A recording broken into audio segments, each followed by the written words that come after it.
जितकी छोटे कपडे तितकं जास्त काम भेटतं.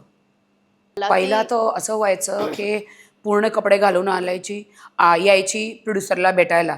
ते लोक माझे फोटो फेकून द्यायचे की तुला काहीच नाही आहे, काहीच नाही आहे. मग मी इतकी हॉट बनून आली, तेव्हापासून एकदम हॉट कपडे घालते मी, नेसते. ते लोक म्हणजे त्यांचं माझ्या फेसवर लक्षच जात नाही, माझ्या बॉडीवर जातं. मग मला पटापटा मला काम भेटतं. आणि माझी बॉडी दाखवूनच मी, टॅलेंट दाखवूनच मी काम एवढं केलंय. कितीही माझे आयटम सॉन्ग बघा, छोटे छोटे कपडे. मी स्टाईल आयकॉन आहे. लोक मला बघूनच असे मॉडर्न झालेत. माझी स्टाईल माझी style very international Hollywood style आहे माझी. सगळी मुली मला फॉलो करतात. राईट. आणि मी माझं मराठी मूळ पण लुक आहे, पण जास्त मी एक्झॅक्टली स्टायलिश आहे. स्टनिंग आहे. हो, स्टनिंग, स्टायलिश. येस. आणि त्याचबरोबर असंही आम्ही ऐकलं होतं राखी, की त्यावेळेला तू ज्या चाळीत राहायची तिथे तू जरी कपडे घातले असे तर वरती तू कव्हर करून निघायचीस. तर ते काही दिवस आठवतात का तुला? ते अनुभव कसे होते ग? अरे हो, चाळमध्ये असे कपडे चालायचे नाही. कुठे राहायची एक्झॅक्टली तू? वरळी नाका, वरळी नाका. चॉल, तिथं डीडीटी चॉल, बीडीटी चॉल. करेक्ट. तर तिथे आम्ही राहायचो.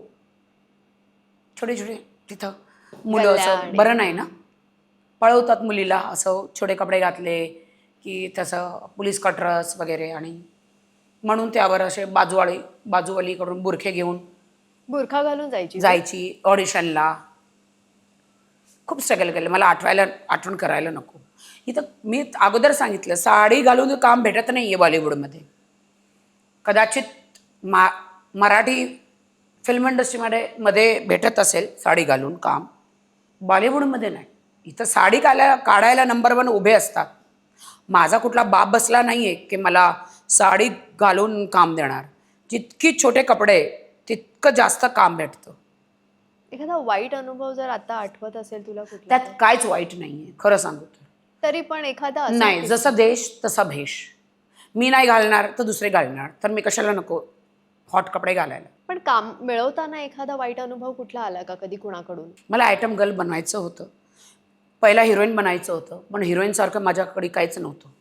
आयटम गर्ल हे बघा कशी आयटम गर्ल. पण आता सगळ्याला माझ्यासारखंच व्हायचं. एक्झॅक्टली. मला पाहिजे की मी आणि राकेश खूप एक छान गाणं करू किंवा एखादी मराठी चित्रपट करू. तुला राकेश सोबत मराठी फिल्म करायला आवडेल? कुठला करायला आवडेल? रोमॅन्टिक. मला असं वाटतं बरेच निर्माते आणि दिग्दर्शक हे ऐकत असतील, त्यामुळे डेफिनेटली ते काहीतरी देसी बाबू अंग्रेजी मॅम सारखं. देसी मुलगा आणि मी इंग्लिश स्टायलिश मुलगी तसं. सो तुला बेसिकली राखीला आता राखी सावंत नाही तर राखी बापट व्हायचंय असं एकूणच? नको बाबा नको, ते नाहीच होणार आहे. मला माहित आहे ना कशाला हे स्वप्न बघायचे. मला माहिती आहे स्वप्न माझे तुटणार आहे. तो बाहेर येऊन माझ्यासारखं नाही, मी इतकी मोठी सेलिब्रिटी, मी बाहेर येऊन खोटंही सांगितलं असतं की बाई आतमध्ये मी नाटक केलंय. मी खोटं नाही सांगत. जे आहे तर आहे. मी त्याला इग्नोर नाही केलंय, मी खरं सांगितलंय. तो बाहेर येऊन मला इग्नोर पण करणार आहे. सगळ्यांचं ऐकून तुम्हाला माहिती आहे काय करणार आहे. मला काही फरक पडत नाही. नकोच फोन करूस तू मला. तुझा फोन नाहीच उचलणार आहे बापट. मी त्याला सांगितलेलं आतमध्ये नाही उचलणार आहे तुझा फोन करूच नको मला. म्हणजे राखीचे नखरे नक्कीच त्याला झेलावे लागणार आहे जर त्याचंही. त्याने सांगितलं तू पुण्याला येणार का? हो, बघितलंय मी. माझी फ्लाईट येते पुण्याला दुबईवरून. पण एक सीझन असा सुद्धा होता राखी जेव्हा शमिता आणि राकेश एकत्र होते आणि तूही त्या सीझन मध्ये होते आणि शमिता सोबत तुझी जोरदार भांडणं सुद्धा झालेली, जर तुला आठवत असेल. तिला रडवलंय. शिल्पा शेट्टी माझी बहीण आहे, तिने सांगितलं राखी तू तिची बहीण आहे, तिला रडवू नकोस. मग आम्ही पार्टीमध्ये पण भेटलेलो, मी, राकेश, शमिता, शिल्पा. मग सॉर्ट झालं सगळं आता? माझा जुना व्हिडिओ असेल कदाचित मी पोस्ट करणार राकेश बरोबर. बाहेर आम्ही इतके चांगले मित्र नव्हतो. आतमध्ये आता तो दुसराचा बॉयफ्रेंड होता, मी कशाला मला करू. अरे ठीक आहे, लोक पकडतात सोडतात, पकडतात सोडतात, त्यात काही आहे. आता मुलं मुलं नाही राहिलेत, टिश्यू पेपर झालेत. नाक पुसा, टाकून द्या, यूज करा, सोडून द्या. तसं सांगायचं असतं, मनात घ्यायचंच नसतं बाई. पण खरंच तू असा विचार करतेस की ते नाही, आता मजाक करते खरंच. मराठीत हिंदुस्थानमध्ये तसं असं की लग्न करायला नंतर हे असं गरजेचं नाही आहे. लंडन अमेरिकामध्ये की लग्न नाही केलं तरी मुलं करतात. नीना गुप्ता बघा ना, तिने लग्न नाही केलं, मूल झालं ना. राईट. नको देऊस रे माझ्या बाळाला तुझं नाव, नकोय. मी करेल माझ्या बाळाला, मी माझंच नाव देणार. त्यात मी ॲटलिस्ट बोल्ड आहे, बोलते. मी खोटं नाही बोलत, कधी आयुष्यात मी खोटं बोलत नाही. माझ्या आईबाबांनी मला खोटं बोलवायला शिकवलंच नाही आहे. एक प्रश्न फक्त राखी मला तुला विचारायचा आहे, तो म्हणजे तुझ्या आईच्या तू खूप जवळ आहेस आणि कायमच होतीस. तर आईने पण तुझी ही जर्नी पाहिली आहे. कधी आईने तुला एखादा सल्ला दिला नाही की काळजीपोटी माझी मुलगी आज मला आनंदी बघायची आहे, मला तिला हॅपीच बघायचं आहे, तर आईने कधी तुला सल्ला दिला नाही का, राखी असं वागू नकोस, असं वागू नकोस? आईला खूप खराब वाटलं. मी एक मुस्लिम मुलगा बरोबर लग्न केलेलं, तो त्याला खूप धक्का पडलेला आईला की तू काही कर, एक मुस्लिम मुलगा बरोबर लग्न करू नकोस. तर मी सांगितलं, तू रोज सांगते तुला मला तुझं बाळ बघायचं आहे, बाळ बघायचं आहे, लग्न कर, लग्न कर.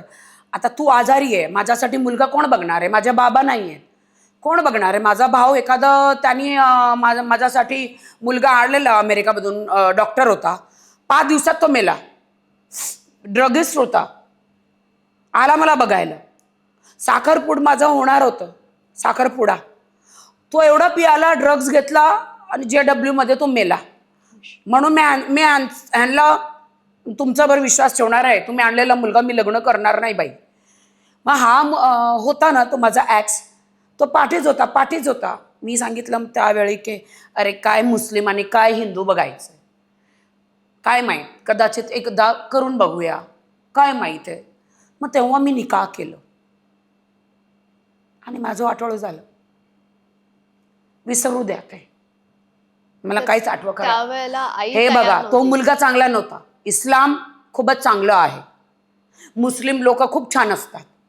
मुलगा खराब होता, पण त्या इस्लामला मला खोटं कधीच सांगायचं नाही, कारण मी बिलीव्ह करते खूप. मुलं येतात आणि जातात. मी देवाला, इस्लामला खूप रिस्पेक्ट देते. तुला इस्लामने खूप काही दिलंय असंही तू मला खूप दिलंय. आणि मी ते नमाज सांगतात ना, मी शिकले. मी रोजे ठेवत होती. यावेळी बिग बॉसच्या आत होती, रोजे ठेवायला मला वेळच नाही भेटले, तरी एक ठेवलेला. मी खूप रिस्पेक्ट. अरे मुलांनी, त्या मुलगानी माझं वाटोळं केलंय. अल्लाह, देव म्हणजे अल्लाह. आपण देव सांगतो, लँग्वेज वेगळी आहे. हिब्रू लँग्वेज, इस्लामिक लँग्वेज तशी आहे. आपण हे देवा, ह्या अल्लाह, ते एकच आहे. मराठी लँग्वेजमध्ये देव सांगतो, हिंदीमध्ये भगवान सांगतो, पण ते मुस्लिम लोक अल्लाह सांगतात. कळतं तुम्हाला? तर मेल्यानंतरच तुम्हाला कळेल कोण खरं आणि कोण खोटं आहे. मी कुठल्याही देवाला काही सांगणार नाही, इतर रिलिजनबद्दल बोलणारच नाही. पण मी इस्लामिक कंट्रीमध्ये राहते आणि मी खूपच प्रेम करते माझ्या आसमानी खुदाला. मी इस्लामिक देवाला खूप खूप खूप रिस्पेक्ट करते आणि मी खोटं सांगणारच नाही आहे. कुठलाही मुलगा माझ्याबरोबर लग्न करू किंवा नाही करू, मी माझ्या इस्लामिक देवाला नाही सोडणार आहे, मी मेली तरी. कारण आजपर्यंत मी इतकं दुःख उठवलंय. जेव्हा मी त्यांना मानायचं सुरू केलं, त्यानंतर मी सुटली आहे. आता एकटी जगते मी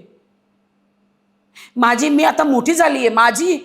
मी कसं चांगलं जेवण जेवते, तसं लोकतंत्रमध्ये मला माझा देव हक्कानी निवडायचा हक्क आहे मला. तर मी जीसस ख्राइस्टला निवडते आणि अल्लाहला मी निवडते. खूप प्रेम करते मी मी मराठी मुलगी आहे, हो मी हिंदूमध्ये पैदा झाली, पण माझी आई ख्रिश्चन होती. तर आम्ही ख्रिश्चन हॉस्टेलमध्ये मी जीससला ते लिवायची, मला फ्रीज पाहिजे, TV पाहिजे, पिझ्झा पाहिजे, चांगलं चांगलं जेवण पाहिजे, आणि ते आम्हाला जीसस क्राइस्ट द्यायचे लहानपणी.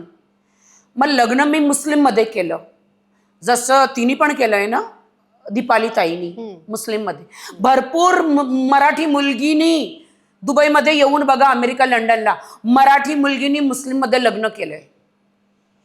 मुलगा खराब होता, माझा देव खराब नाहीये, मी मरणार पण देवाला नाही सोडणार. कुठलाही मुलगा मला असंच पसंत करणार. तू तुझं देव बघ, मी माझं देव बघते.